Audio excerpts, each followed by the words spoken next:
Black American provenance, and the process of oral transmittal of the tune from source fiddlers appears to be from black to white. He reports that Kentucky fiddler Darley Folks spoke of hearing the melody for the first time in the 1920s from black fiddlers, and notes that Folks' version, unique to him, included a bass part that he maintained Black American fiddlers included in their renditions. Martha Campbell was also recorded in the field by Alan Lomax from the playing of white Virginia fiddler Emmett Lundy in 1941. He was also, at the time, 80 years old. So a couple months ago, I had the privilege of playing at a camp down in Kentucky. And there's a fiddler there that I met. I thought I already knew him, but basically only knew him by name. Anyway, he presented me with a list. And I was like, oh, why didn't I meet you like years ago? I think I have that list in here, but he presented me with a list of black fiddlers from, many of whom were from Kentucky. This is a list that he gave me. I was like, what? And it turns out there are many, many tunes on here that I have played and continue to play that I learned from recordings of, of white fiddlers. But Owen Walker's name is all over this page. So is a fiddler called Jim Booker, Bill Livers, and Darley Folks. But again, it's like, just shows that you might have mentioned, I might have mentioned in a lot of these slides, a lot of fiddlers from Kentucky. Okay, so again, you have this convergence from the Ohio Valley, Kentucky, Virginia. You have this whole mecca of communities of people that just got together and played, and played, and played, and played. And incidentally, for anybody who doesn't know, like, sort of like some people, you talk to them and they think that when they hear old-time music, they're listening to bluegrass. And it's a world of difference, okay? For one thing, bluegrass primarily evolved as an entertainment-oriented music, okay? That's why those guys stand in 100-degree weather with suits on. Whereas the old-time fiddler is going to be out under the shade tree. So, again, just that difference where old-time music being more of a community-oriented music where people got together and they played on their porches, they played down at Mabry Mill, they just got together as a community of people coming together and playing music. With that, Fiddlin' Earl White, yeah.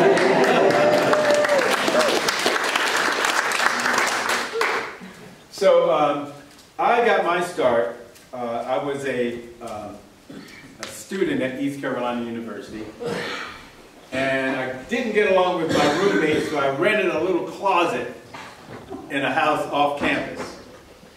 And one of the guys that lived in the house went to a fiddlers convention, and while he was there, his name is Dudley Culp, and he chased this older woman around. He saw her doing this dance, and he begged her to show him that dance. Well, it was clogging. And of course, he came back, and for a really long time, he wasn't very good at it. He was like, like that. And all of us as housemates, we didn't want to be anywhere near him because he evolved into he could not walk straight. Anywhere he went, like that. So, we're just trying to, Dudley, you go that way. But eventually he just kept doing it. Eventually it sounded really good, and before you knew it, everybody in the house was doing this clogging. We would drag people up off the porch, off the streets, and do this clogging. Well, as a result, we got kicked out of the house because of the noise, and we found a space in the Parks and Recreation building. And this lady came by pretty much every week, and we were just students getting together and doing this dance and creating. And this lady came by, and finally, after like 3 weeks or so, somebody walked over and started talking to her. And it turned out her name was Betty Casey. She was the wife to the editor of the local newspaper, and she had at some point been a professional square dance caller and had traveled all over the world calling square dancing with her group. And so she then started teaching us square dancing. And from that, she also got us our first gig, which was at a mental hospital in Cherry Hill, Cherry Hill was the name of the hospital in North Carolina. And from that performance, we danced with the Flatland Family Band, which was a band of pseudo bluegrass, pseudo old time musicians who all taught at the university. But it was from that experience that they brought people into the auditorium, and from the write-up, what they said was that they had people in there who generally would not respond to any two-way communication. But when we started dancing, they started responding. They were bobbing. They were, responding to our dance. And of course, there was a big write-up. And from that big write-up, people just started calling the Greengrass Cloggers to ask us to dance and perform at various places. Well, that's how I basically got into playing old-time music. Was as we evolved, 14 of us dropped out of college, and I was one of them, to become starving cloggers. So starving we did. But we traveled all over the world dancing, and from that experience, eventually a bunch of us started playing guitars, banjos, and fiddles.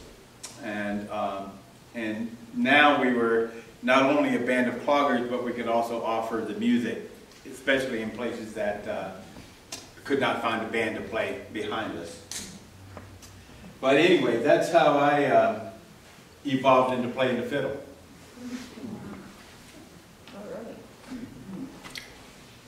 The Ebony Hillbillies. Now this is a bunch of guys that I was walking through Union Square in Manhattan, in New York, and I kept hearing this music coming from, every now and then, this music would come from the subway.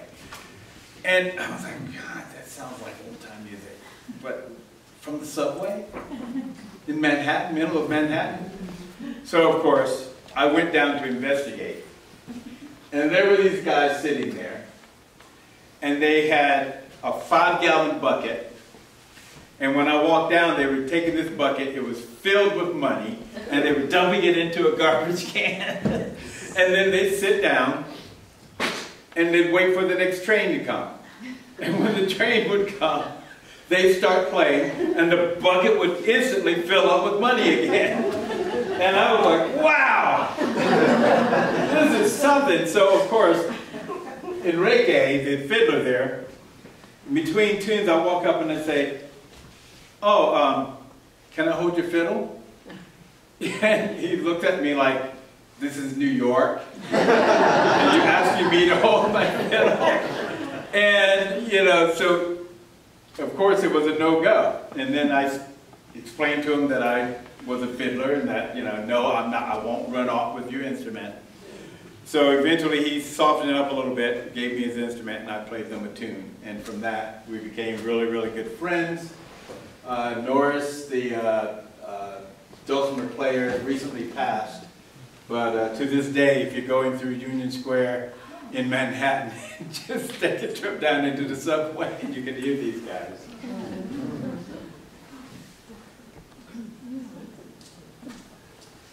Carolina Chocolate Drops. This is a very young depiction of them. Like I said, when I was teaching at the Swananoa Festival camp, they were, a couple of them took my workshop, and then I moved to California, didn't see them for years, and they evolved as the Carolina Chocolate Drops. all together now. So this is music as a cultural bridge. Long before records or radio, the music styles of different races, classes, and cultures were rubbing shoulders. As Bill Malone writes, anywhere that blacks and whites mingled in the United States, in field, factory, or mine, on railroad, section gangs in juke joints or taverns, at camp meetings or in church, at county fairs or on street corners, the potential existed for mutual cultural transmissions.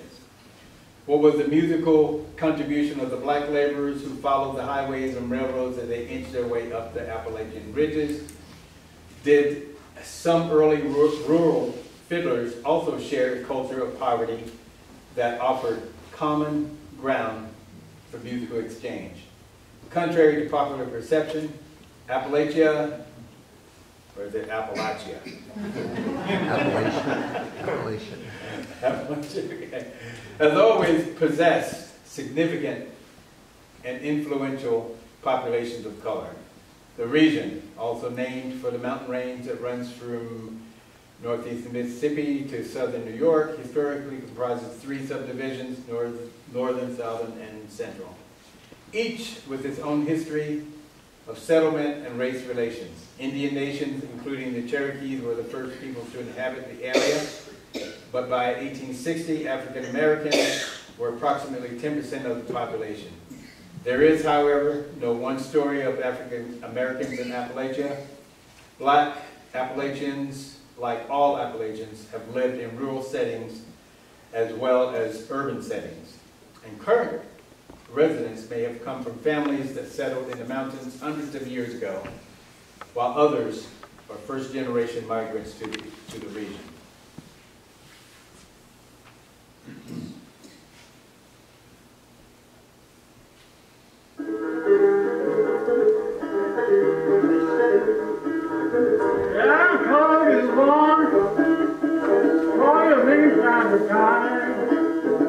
If you don't like the way I do it, move on down the line.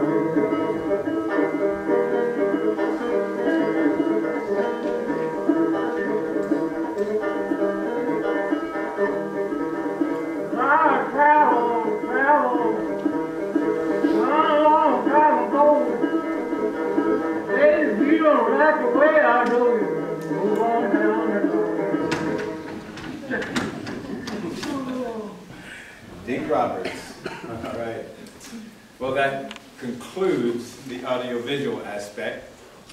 I'm going to play your tune here. Now, what I have found over the years, the music can get you in trouble. It can also get you out of trouble. So I'm going to tell you a story about how music got me out of trouble. So I'm a retired respiratory therapist, and I lived in Pennsylvania for a while, and I was doing home care. So I had a lot of patients that had a lot of distance. They were pretty spread out. So I spent a lot of time driving up and down Route 81 through Pennsylvania. Well, when I would drive up and down 81 just to pass my time, I would play my fiddle. Yeah, I used to have this bare spot right here on my from steering with my left knee.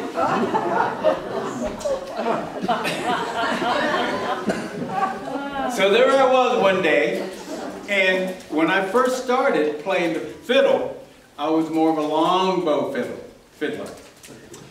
And I heard this guy say one day, "Gosh, now, don't stand on his right side, because he beat the devil out of you." And I wasn't quite sure how I felt about that, you know. But anyway, from playing in my car, if I had the window down, because of the rush of air, I could hardly hear my recorder. So I would put my window up, and I would crank up the music, and as a result, I had to shorten my bow stroke, otherwise I would hit the window. So now my bowing has become considerably refined. But there I was, cruising down Route 81, and I was playing this tune. Oh, I was just on it. But what I didn't realize was that the faster the tune, the faster I would drive. So my foot was like down like this, and I was just going at it. Well, I happened to look over, and there's a patrol car right next to me. And he looks at me, and I look at him, and he just shakes his head. And I was like, oh no, oh no. At that moment, I just started shaking. I was sure that he was going to put me under the jail. So I pulled over, put my fiddle down, and he walked up, and he says, now son, please tell me I didn't just see you playing the fiddle. I was like, well, my fiddle was right there. I couldn't say no, I wasn't playing. And I said, yes, officer, I'm so sorry. Yes, I was playing. And he shook his head and he says, I clocked you at 90 miles an hour and I was following you for the past 20 miles with my siren on. And it wasn't until he pulled up next to me that I actually acknowledged his presence. So he says, in all my born days, I've never seen anything like this. Get out of the car. So I get out of the car and he starts walking toward his patrol car and I was reluctantly following him. He said, no, go back. Get your fiddle. I don't even know how to write this up. And who's going to believe this? 90 miles an hour. So I go back and I get my fiddle. And he says, now, I need to know that you can really play that thing. I want you to play me a tune. And generally what they do, if they stop someone, they call their buddies in case they need help. So he opens his intercom and he says, now play me a tune. And this is the tune I played. Let me make sure I'm in tune here.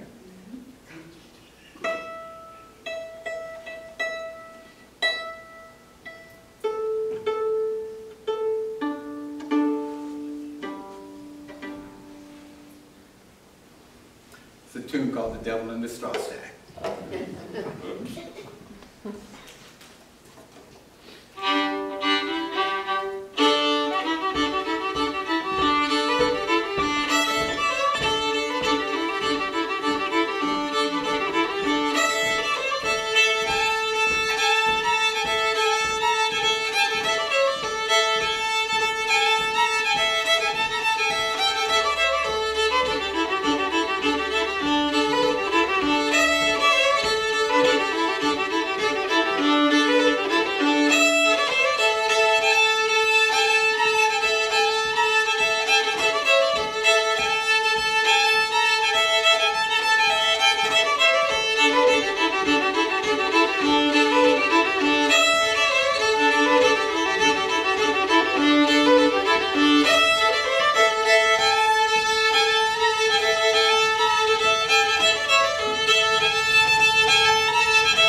Following my tune, I could hear the guys on the intercom clapping.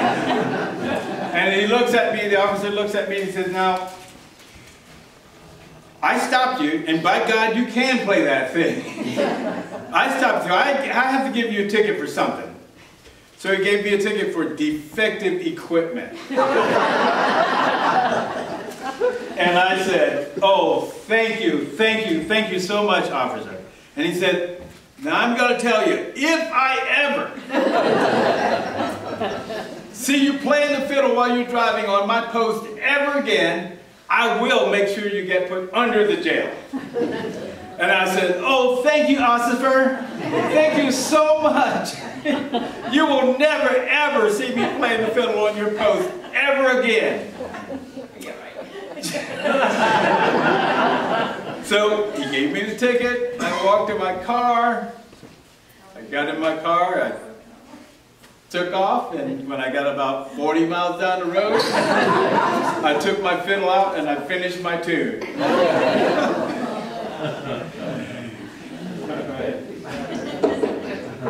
So I think I got time for one more little, actually no. I'm going to play you another tune here. All right. And then, you know, I want to leave a little room for questions or discussion or share your experiences. Do you have any local gigs coming up? Any local gigs? I'll be playing at the end of this month, the International Bluegrass Music Association fair that they're having in Raleigh, North Carolina. So if anybody happen to be down there, I'll be playing on Saturday. I think I'm on 2 stages.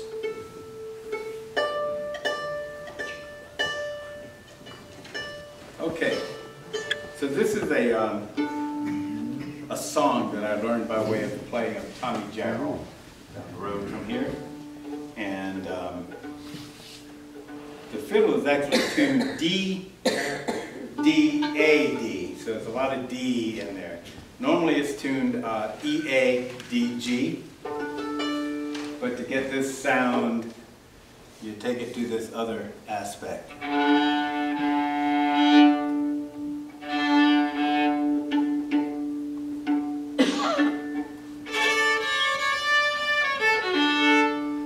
It's a tune called Raleigh and Spencer. You might even hear it called Riley and Spencer. And Raleigh and Spencer are 2 towns that share a border. And this is a tune that comes out of Prohibition times. And it goes a little bit like this.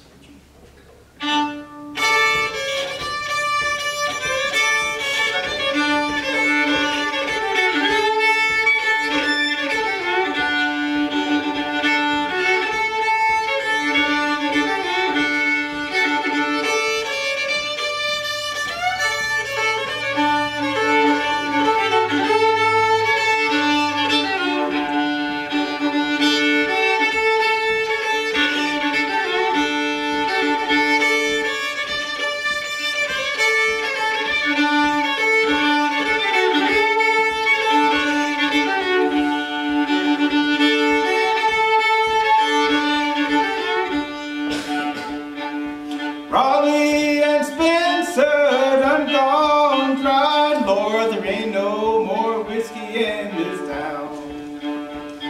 There ain't no more whiskey in this town.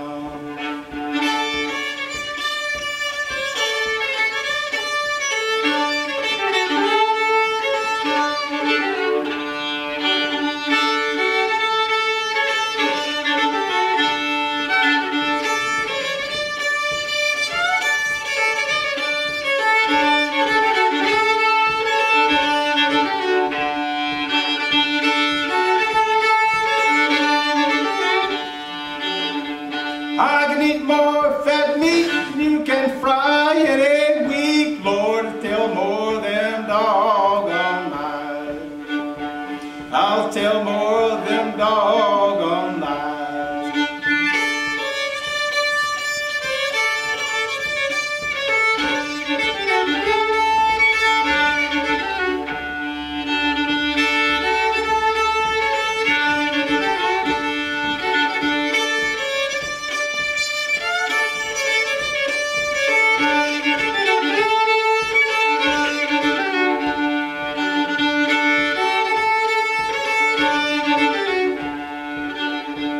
I can eat more fried chicken than the pretty girl can fry, Lord, tell more of them doggone lies. I'll tell more of them doggone lies.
So I believe we've got a little bit of time. Anybody have any questions, comments, or money? I'm only kidding.